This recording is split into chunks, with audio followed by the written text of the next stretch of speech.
Halo guys, rakyat Indonesia sangat beruntung mempunyai seorang presiden seperti Pak Jokowi yang sangat dicintai oleh rakyat kecil. Ya, ada orang kata pencitraan, ada orang kata tim media presiden dan segala macam. Tetapi apa yang pastinya saya tengok dalam media sebab tidak pernah berjumpa dengan Bapak Presiden. Bapak Presiden Jokowi begitu dekat dengan rakyat kecil di mana-mana. Bahkan selama puluhan tahun, beberapa dekad, contohnya di Papua tidak dibangunkan.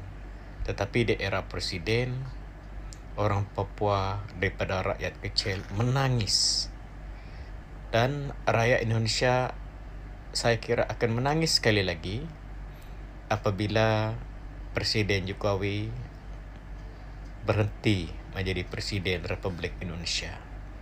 Karena masa jabatannya telah tamat tidak lama lagi.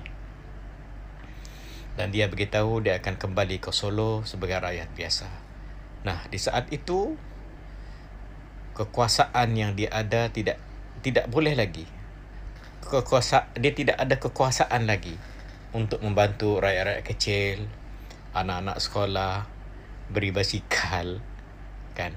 Dan saya begitu yakin ramai rakyat Indonesia akan menangis kehilangan seorang pemimpin yang sangat berwibawa. Kalau kita pergi ke Indonesia sekarang, the word you can say is wow. Indonesia kok beda banget ya. Karena saya pernah di Indonesia era Pak Soeharto tahun 1996. Dan ternyata memang jauh sekali bezanya. Era itu dan era SBY saya pernah di Indonesia juga. Dan ternyata sekarang sangat-sangat berbeza dan maju di zaman Pak Jokowi.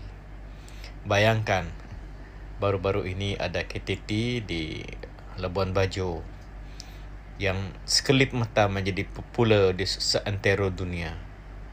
Dan begitu juga pembangunan infrastruktur di berbagai tempat di wilayah Indonesia berusaha dimajukan oleh Pak Jokowi yang bekerja siang dan malam.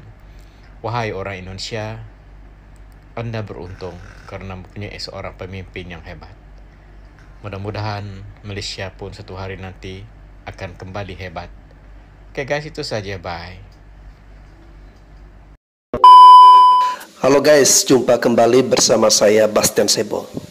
Oke, sebelum saya berkomentar mengenai video tadi, saya perlu maksudnya perlu menyampaikan permohonan maaf ya guys, karena latar belakang video saya tidak seperti biasanya ya.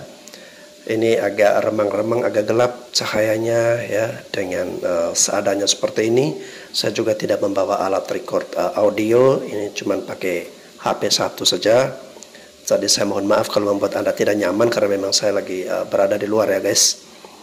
Oke, tanpa mengurangi segala kekurangan yang ada ya, kita akan membahas lagi ya. Tadi saya perlu berterima kasih juga kepada seorang bapak atau abang dari Malaysia ya. Terima kasih sekali sudah mengeluarkan statement seperti itu, sudah mengeluarkan kata-kata yang enak bisa diterima, dan saya sebagai orang Indonesia sangat tersentuh ya. Dan memang benar apa yang abang sampaikan bahwa sebentar lagi Pak Jokowi akan turun takhta, tidak lagi menjadi presiden, dan masyarakat Indonesia akan merasa kehilangan ya. Dan juga ya bisa-bisa akan banyak sekali orang-orang yang merindukan atau menangis karena beliau sebentar lagi sudah tidak menjabat lagi sebagai presiden. Dan benar seperti abang katakan tadi, bahwa dengan tidak menjabat sebagai presiden ya, artinya Pak Jokowi sudah tidak memegang kekuasaan ya. Jadi memang sudah tidak leluasa lagi, agak terbatas ya.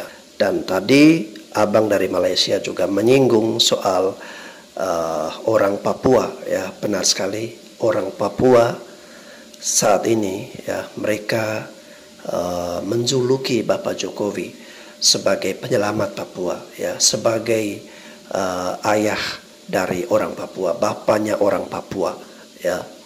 Karena begini Bang ya, Pak Jokowi itu berbeda dengan presiden-presiden sebelumnya ya. Presiden-presiden sebelumnya itu jarang sekali untuk datang ke Papua ya, untuk melihat keadaan secara langsung ya, dan bertemu menjumpai masyarakat Papua. Akan tetapi ini berbeda sekali dengan Pak Jokowi ya. Beliau itu dari periode pertama ya sampai dengan saat ini merupakan satu-satunya presiden ya yang paling rajin menginjakan kakinya di tanah Papua. Beliau menjumpai orang Papua, merangkul orang Papua, dan beliau membangun Papua ya.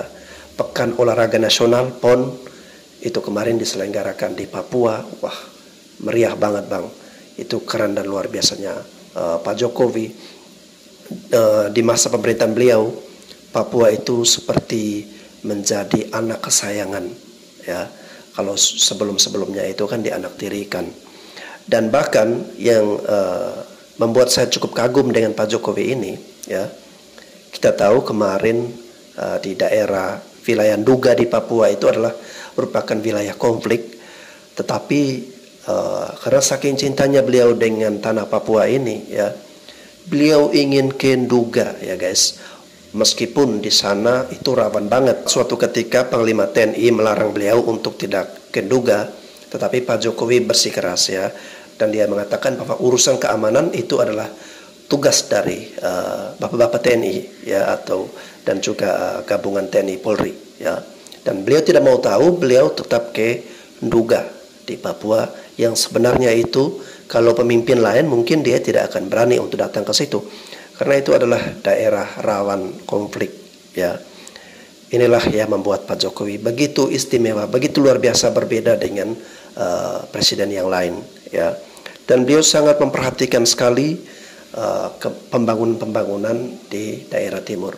Untuk di daerah saya sendiri di NTT, saya bersyukur sekali karena kampung-kampung kami di sana bisa ada jaringan untuk jaringan handphone ya, lalu kemudian listrik bisa masuk, jalan semua jadi bagus. Lalu Pak Jokowi juga membangun waduk untuk menyediakan air bagi masyarakat di sana ya, dan masih banyak lagi pembangunan-pembangunan yang beliau lakukan, dan salah satunya adalah merevitalisasi objek wisata yang cukup populer yang ada di NTT saat ini, yakni Labuan Bajo yang kemarin sudah diadakan ASEAN Summit ya. Itu sangat luar biasa sekali ya. Kami sebagai orang NTT juga bangga, berterima kasih kepada Bapak Jokowi yang memperhatikan kemajuan Nusa Tenggara Timur ya. Memang belum kita katakan bahwa sudah sangat begitu maju, tidak ya, tetapi paling tidak dasar dan pondasi beliau sudah letakkan ya. Hanya sekarang kita tinggal menantikan ya, kita tinggal bersiap-siap untuk memilih pemimpin yang nantinya bisa melanjutkan semua program-program dari Pak Jokowi ya. Tentunya kita ingin melihat keberlanjutan. Kita ingin melihat Indonesia ini semakin berkembang dan semakin maju ya, bukan malah mundur. Oke, sekali lagi saya perlu berterima kasih kepada Abang yang dari Malaysia tadi ya. Saya izin reaksi videonya, luar biasa sekali. Terima kasih Bang. Kita doakan yang terbaik, hubungan Indonesia Malaysia ini selalu baik-baik saja, rukun, aman, dan damai. Terima kasih teman-teman sudah menyaksikan video ini. Saya Bastian Sebo, sekian dan terima kasih.